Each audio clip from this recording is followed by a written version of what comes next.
9056 शब्द है। इसमें हम लोगों ने क्या जाना? यह शरीर सब दिन नहीं रहता। यह शरीर जन्म के पहले भी नहीं था और आत्मा निकलने के बाद भी नहीं रहता है। इसे जला दिया जाता है, गाड़ दिया जाता है और प्रवाह कर दिया जाता है।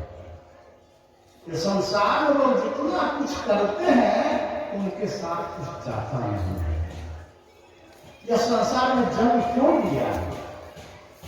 हमने और पशु में कोई अंतर नहीं रह जाता जब पशु के तरह ही हम काम करते हैं। खाना पीना सोना और प्रजनन संबंधी कार्य पशु लोग भी करते हैं। ज्ञाने नाम से को ज्ञान नहीं ना पशु शराना। जिसे यह ज्ञान है कि मैं कौन हूँ, परमात्मा क्या है, मुझे क्या करना चाहिए, इन सारा का ज्ञान जिसे नहीं है वह नर नहीं पशु निरावृतक समान है। भगवान श्री कृष्ण ने बताया कि 18 अक्षरों सेना मारी गई। एक उपाख्यान में सुनाता हूँ। 18 दिन तक युद्ध चला, 18 अक्षरों सेना मारी गई और बड़े बड़े योद्धा भी मारे गए। एक नर से कुत्ता आ रहा था, उसने कहा इतने लोग मर गए लेकिन मैं भूख से तड़प रहा हूं। तो सुना, उस समय जो लोग होते थे जानवरों की भी भाषा जानते थे। उसने कहा कि तुम अब तक खाए नहीं कुछ, 18 दिनों तक इतनी सेना मर गई, इतने लोग पड़े हुए, इतना लाश है, अब तुम कुछ खाया नहीं, तुम कहते हो भूखे हो। कुत्ता आखिर कुत्ता ही होता है। उस कुत्ता ने कहा तुम उसको क्या कहते हो? हमसे भी निकृष्ट दोनों गिद्ध होता है। उस गिद्ध को तो पूछ लो कि वह खाया कि नहीं खाया। उस गिद्ध के पास गया, कहा क्या खाएंगे? मैं तो सर्वभक्षी हूँ, सब कुछ खाता हूँ, लेकिन मैं भी भूखा हूँ। कहा क्यों भूखा हो? तुम कुछ खाए नहीं, इतना लाश पड़ा है, तुम कुछ खाए नहीं। कहा इसमें कोई आदमी मरा ही नहीं है। इसमें कोई आदमी नहीं मरा, 18 अक्षरों सेना मारी गई और तुम कहते कोई व्यक्ति नहीं मरा। तो आओ मेरे पास एक पंख है। उन्होंने अपने डंडे को फैलाया और उस पंख से तमाम जो व्यक्ति उनकी बात को झूठी बता रहे थे एक एक करके सबको दिखलाया। सबको देखा तो देखा कि वह जितने लाश मरा हुआ था वह निकृष्ट जोड़ी का व्यक्ति था, जिसने कभी दान नहीं किया, जिसने कभी परमात्मा का भजन नहीं किया, उनके किसी के मुंह महक रहे थे, किसी ने तीर्थाटन नहीं किया, उनके पैर सड़े गए थे, और किसी ने जो दान नहीं किया उनका हाथ संपूर्ण अंग महक था। जिसने संतों का दर्शन नहीं किया उनकी आंख भी हालत में सी थी। जिसने भगवान के कथा को नहीं सुना तो बड़ा व्याकुल था। इसलिए यह जीव जब संसार में आता है, जन्म लेता है, तो यह जीव कहता है कोई बेटे दीन दयाल जगत बतलावे, यह जीव जहां से आया तन को पहुंचावे। दर्शन उनके उर्माई करे बड़ भागी, जिनके तरने के नाव किनारे लागी। वह जीव अपने आप को तड़पता है। यह दूसरी बात है कि आत्मा आवर्त होने के कारण हम नहीं जानते, लेकिन हमारी आंखें तड़पने लगती है अच्छी अच्छी चीज देखने के लिए, जीवा तड़पने लगता है अच्छा चीजों से स्वागत करने के लिए, शरीर में अच्छे वस्त्र पहनने के लिए, और मुलायम और नरम और गर्म के स्पर्श करने के लिए। लेकिन वो आत्मा यह चाहता है कि हमें परमात्मा जिसका मैं अंश हूँ उसमें मिले। आज अभी किसी का बच्चा यहाँ अगर हो जाए, उस बच्चे को सारे प्रसाद उसके सामने रख दिया जाए तो उसके लिए वह चुप नहीं होगा, तो अपने माता के गोद में ही जाकर शांत होगा, अपने पिता को ही पाकर शांत होगा। इसलिए इस भाव को समझने की आवश्यकता है। इसको जो समझता है वही परमात्मा का भक्त होता है। और हम लोगों ने सुना कि वही व्यक्ति जगता है, वही व्यक्ति खड़ा होता है, उसी का मोह भंग होता है, वही व्यक्ति संसार में जाता है। यह शरीर तो बदलता ही रहता है। आसान सीधे नानी रखा अध्याय नारायण रहती लोक पुरानी तथा सरे नानी दिहाय जुर्मानी समिति नानी यही। यह शरीर न जाने कितने प्रकार के शरीर बदल गए हमारे, किस किस जोड़ी से होकर के हम आए।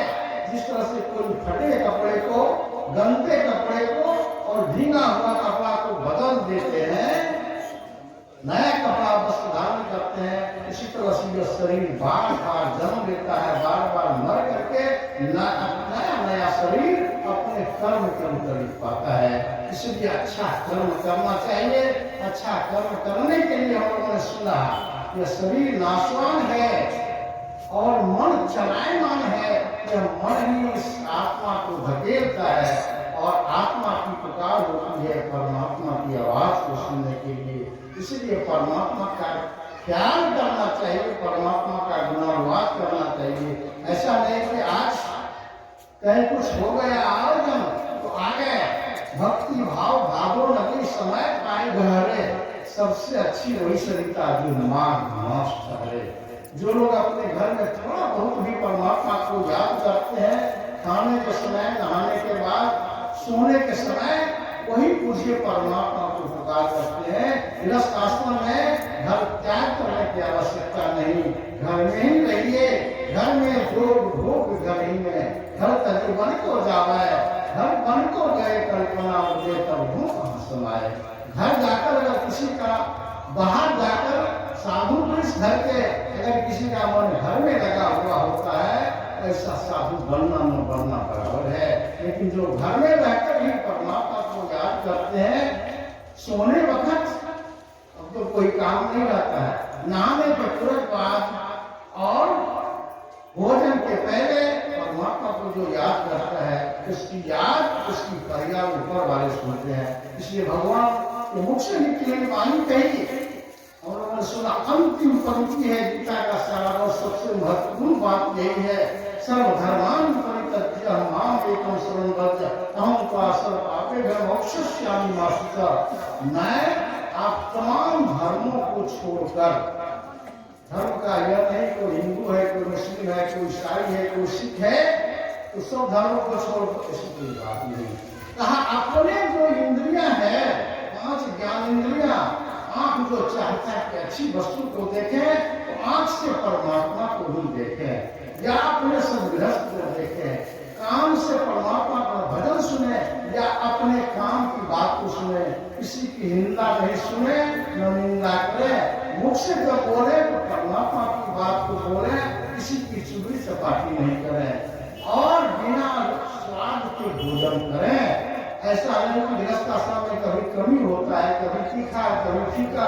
बहुत लोग झगड़ा करने लगते हैं, तो चाहे महिला हो या पुरुष, इन बातों को में जो अपने आप को मध्यम रखता है, संभलता है, उसी का ज्ञान वर्धन होता है। जो कुछ मिले बिना गांठ बांधे नहीं, जो मिले सो खाए, ताकि कुछ हरी फिरे मत भूखे रह जाए। ऐसे सदगृहस्थ आश्रम में कभी दुख नहीं होता है, कभी कष्ट नहीं होता है। इसलिए जो मिलना चाहिए, जो मिलता है उसको खाइए। पहले परमात्मा की भक्ति करने के लिए इन बातों को ही शांत किया जाता है, और यही बात जो शांत हो जाती है उसी का कर्म अच्छा हो जाता है। कर्म अच्छा हो जाता है, इसके लिए आवश्यक नहीं कि बहुत बड़ा जटा पहनने की आवश्यकता है, बहुत संत के वस्त्र पहनने की आवश्यकता है, या और कुछ करने की बात है, कुछ नहीं होती है। इसीलिए हम लोगों ने 1 सप्ताह तक सुना। 1 सप्ताह का अभिप्राय यह होता है कि हमारे जीवन में 7 ही दिन होता है। इससे यह ज्ञान देता है कि आप नित्य करें। हम लोग 7 दिन ही जीते हैं, किसी ने मारते हैं, कोई न कोई दिन तो रहता ही है। इसी 7 दिन में कोई दिन इसलिए सुनाया जाता है। इसका अभिप्राय भी है गीता ज्ञान का। आप 7 दिन सुना और नित्य प्रति करो। प्रत्येक जीवन में आपका सप्ताह आता है, फिर रविवार सोमवार बदलता है। इसलिए नित्य करने की बात है। जो नित्य करता है परमात्मा को वह जन प्रिय होता है और उसका परलोक बनता है। इन्हीं कुछ शब्दों के साथ आप लोगों ने इस जग में आकर इस जग की शोभा बढ़ाई। जिसने जिस तरह से हुआ, इसने मदद की, सहायता की और अपने हाथ को पवित्र किया। यह हाथ दान करने के लिए होता है, हमने पहले भी कहा, नाम श्रवण करने के लिए होता है। इसलिए वह दान बन है। ऐसा नहीं कि कभी कहीं जाए तो रोक के देने की बात है, कुछ नहीं। जो तो चले बने किसी भी देव स्थान में, तीर्थ स्थान में जितना इसको चल बन सकता है उतना जरूर करना चाहिए और परमात्मा का भजन करना चाहिए। गृहस्थ आश्रम में मेल से रहना चाहिए। यही इस ज्ञान का आश्रय है। जो ऐसा करता है उनका संपूर्ण जीवन सुखमय होता है, पारिवारिक जीवन सुखमय होता है, समाज में उसकी प्रतिष्ठा होती है, घर में कलह क्लेश नहीं होता है और आपस में कलह क्लेश नहीं होता है, परमात्मा का लक्ष्मी का निवास नहीं होता है। आप सभी लोग 7 दिन तक सुने, मुझे पूर्ण भरोसा है इस ज्ञान को आप प्रसाद करेंगे और परमात्मा सबको सुखी रखे। इन शब्दों के साथ मालिक को देता हूँ ग्राम। एक बार फिर से कहिए श्री सद्गुरु महाराज की जय। अब श्री देवेंद्र बाबू से निवेदन है कि वे जो शब्द कहें एक लोग संबोधन करेंगे, इसलिए थोड़े से समय में अपने वाणी को विराम। आज के इस पावन शुभ अवसर पर मां दुर्गेश्वरी के इस प्रांगण में गीता प्रवचन के इस क्रम में बहुत बहुत बहुत इस स्थान को पहले मैं प्रणाम करता हूं। साथ ही साथ हमारे आदरणीय राजेंद्र शर्मा जी का भी बहुत बहुत आभार प्रकट करता हूं, क्योंकि अररिया में आए दिन इन्होंने गायत्री प्रवचन के क्रम में कई कार्यक्रमों को रखा किया और शांति घर से कार्य भी हुआ। इसी कड़ी में आगे भी ठाकुर पारी में रखा गया था और अभी भी राजेंद्र बाबू से आगे हमारी बात हुई थी। वो कह रहे थे बेचैन थे, उनको निद्रा नहीं लग रही थी, भूख की प्यास नहीं लग रहा था, वो बेचैन थे लोग इस कड़ी में कहाँ ये कार्यक्रम को कार्यान्वयन किया जाए। और इसी कड़ी में इस स्थान पर पवित्र स्थान पर कार्यक्रम 1 सप्ताह दिवसीय कार्यक्रम को रखा गया और ये मध्य में अररिया में इसका किया जाना हम लोगों के लिए और सौभाग्य की बात हुई है।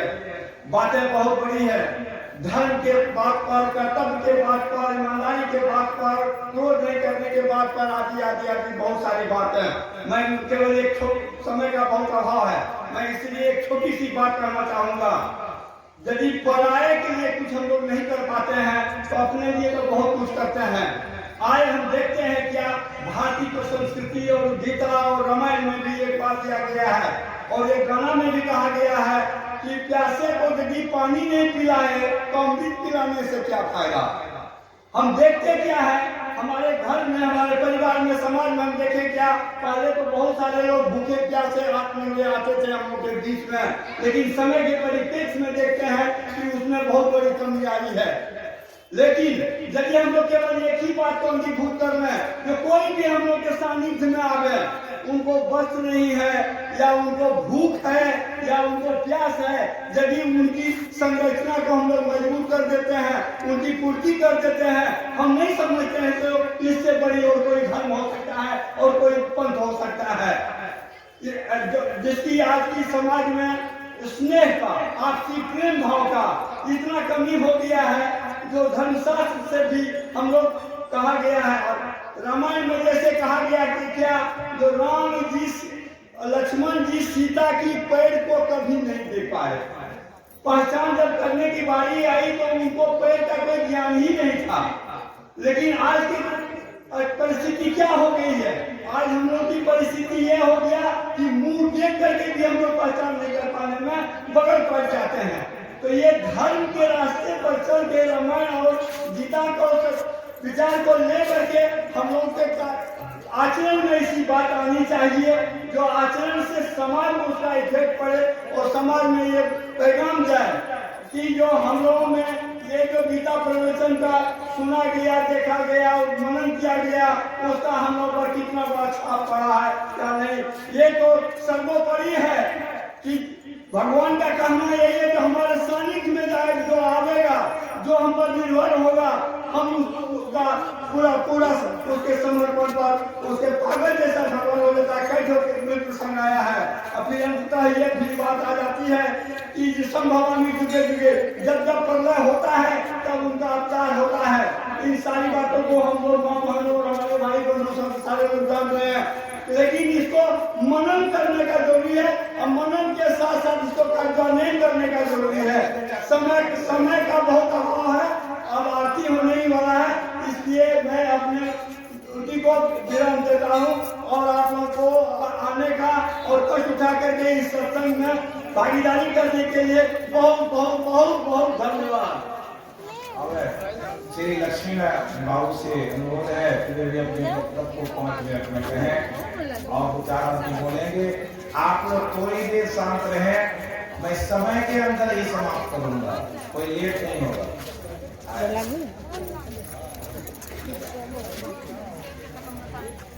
आदरणीय भगवत गीता प्रवचन के आयोजक और उसको सूचन कराने वाले प्रवचनकर्ता राजेंद्र बाबू धन्यवाद के पात्र हैं, जिन्होंने 7 दिनों तक गीता की मूल बातों को आप लोग के समझ रखा। उसमें जो ज्ञान है उस ज्ञान को आप लोग के समझ रखा। संभवतः इस ज्ञान से मनुष्य जीवन किस तरह चलता है इसकी सारी बातें इसके अंदर समाहित हैं। तो अब मैं भक्त मित्र देवियों सज्जनों उपस्थित लोगों आपका हार्दिक अभिनंदन। पहली बात कहा गया है रामायण जिन चीजों को हम नहीं जानते हैं रामायण को सिखाती है। रामायण वो चीज सिखाती है जो हम करना चाहिए और जो नहीं करना चाहिए वो महाभारत सिखाती है। लेकिन गीता इस संसार में हम किस तरह से जीत रहे हैं, कैसे इस संघर्ष भरी दुनिया में, संघर्ष भरे जीवन में, जहाँ पर ऐसा कोई व्यक्ति या कोई जानवर या कोई मनुष्य या कोई जीव ऐसा नहीं है जिसको दुख नहीं, कष्ट नहीं। कि इस कष्ट के निवारण के लिए ये जीवन में जो कष्ट है इसको कैसे हम हंसते खेलते पार कर सकते हैं, गीता बताती है। यही गीता है। गीता के ज्ञान से ही मनुष्य अपने जीवन को इस संसार में हंसते खेलते बिता सकते हैं। कुछ उदाहरण मैं आप उनके समक्ष रखूंगा, क्योंकि हर मनुष्य चाहता है सुख पूर्वक रहे, शांति मिले। संसार में आए हम अपने कर्तव्य को निभावें, अपने परिवार के साथ, अपने समाज के साथ अपने कर्तव्य का निर्वहन करें। तो पहली चीज जो हम कहते हैं कि हमको सुखी हो, कैसे सुखी होंगे?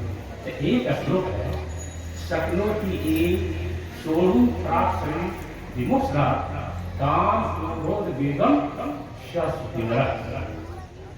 जो कामना इच्छा और जिस चीज की प्राप्ति हम चाहते हैं वो प्राप्त नहीं होता है तो क्रोध आता है, गुस्सा आता है। किसी चीज से कोई चाहत होती है आपको नहीं मिलता है तो क्रोध होता है। जो मनुष्य इस क्रोध के आवेश को उत्साह देता है, मैंने क्रोध पर विजय प्राप्त करता है, जो क्रोध को पी लेता है वही सुखी हो सकता है।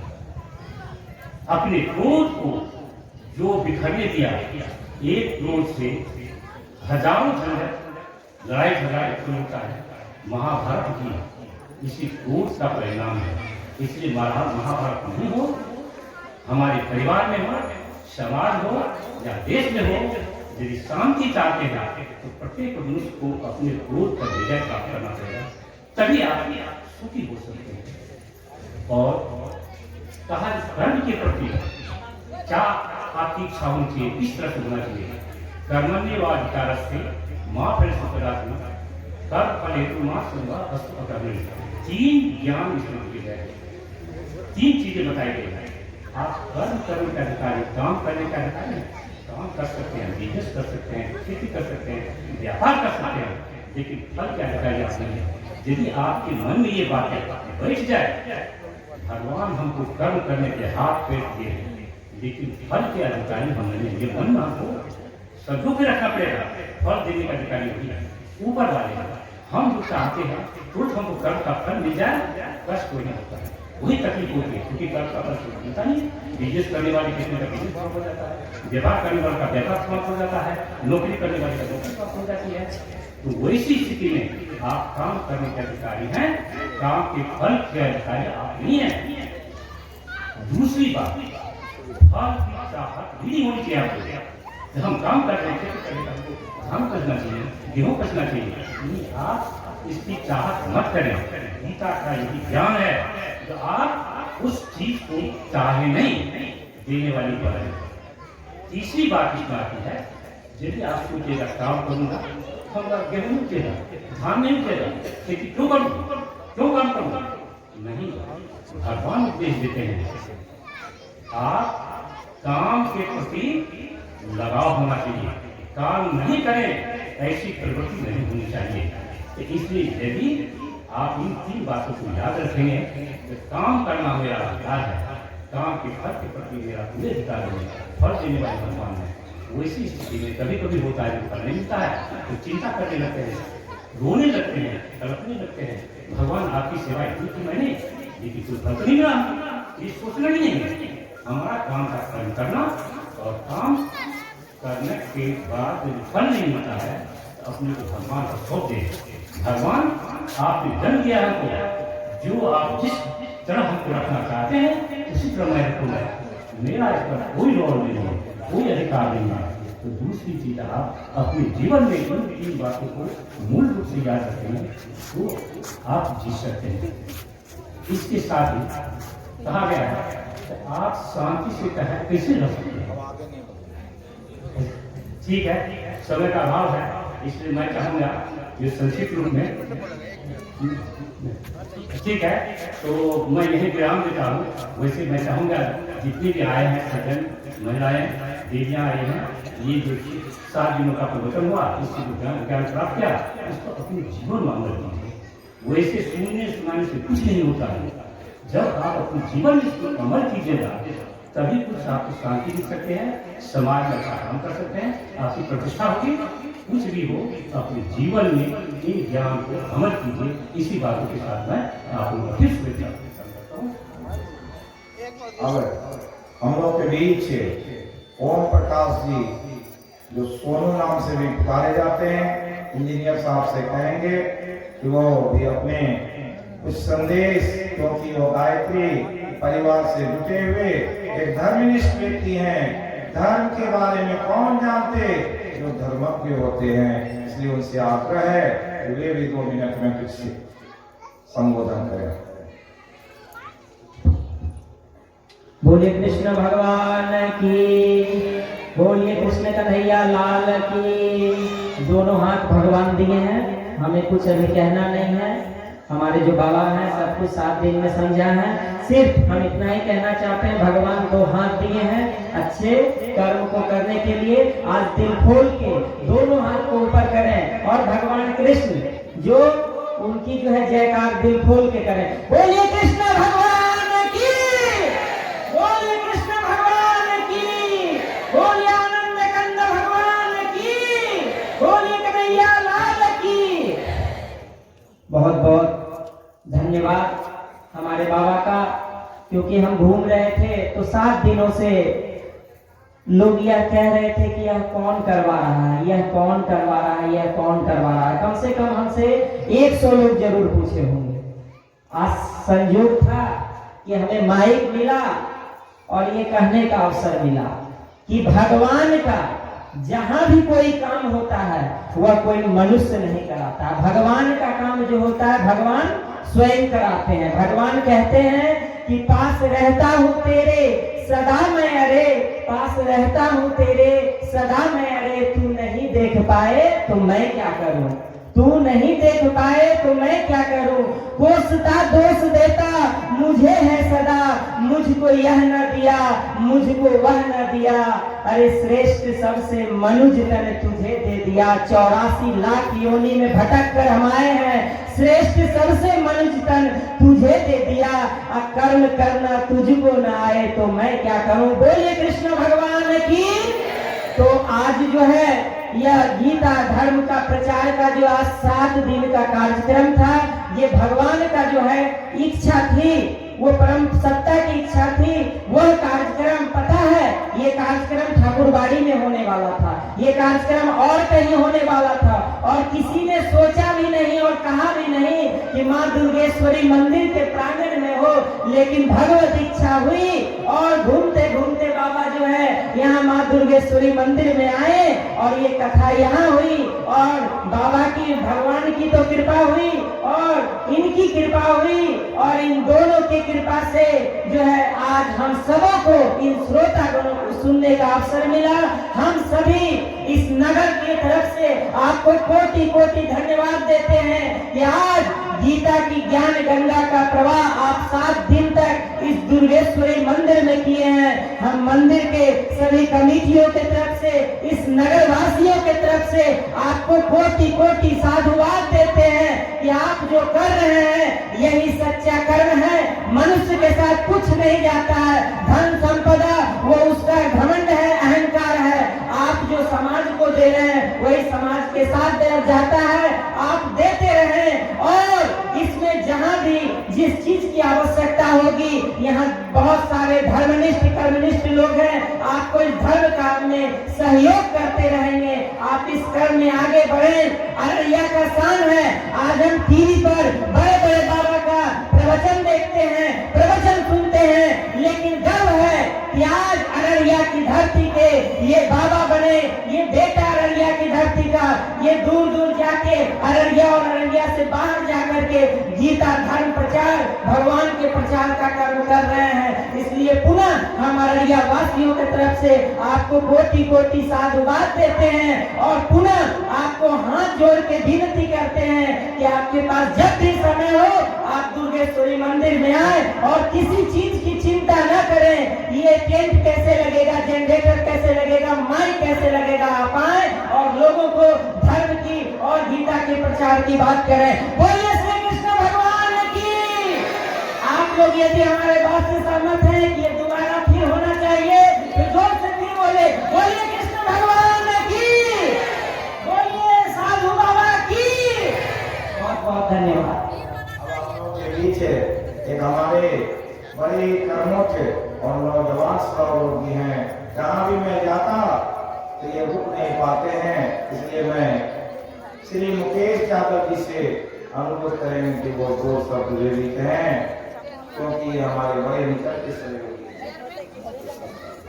भगवान श्री कृष्ण की जय, सदगुरुदेव की जय।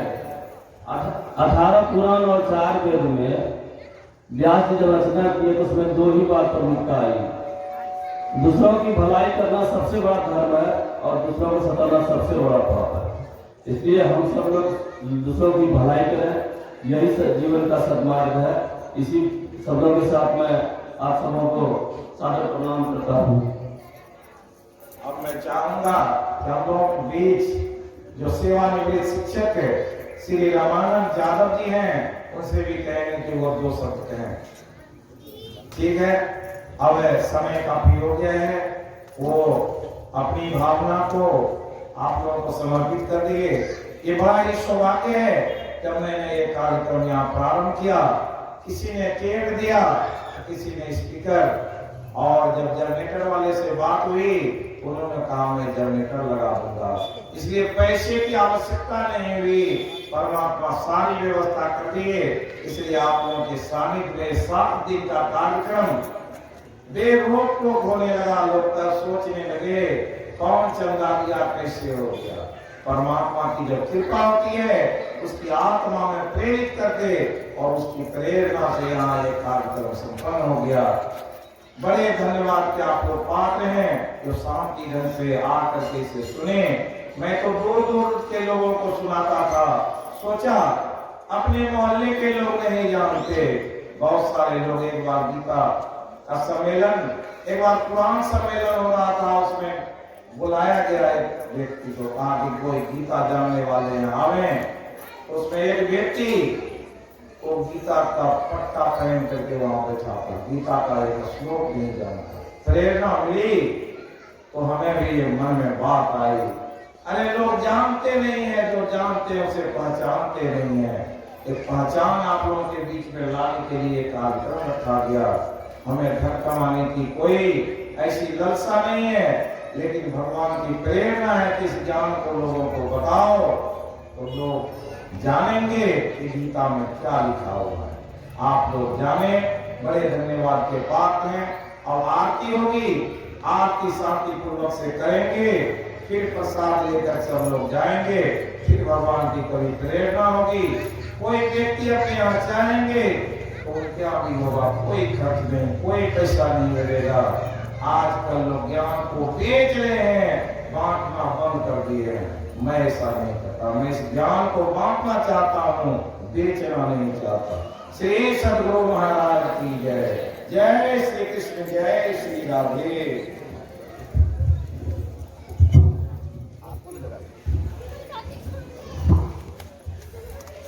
बाबा एक बार शंख बजाइए। जगह पर खड़े हो जाएंगे।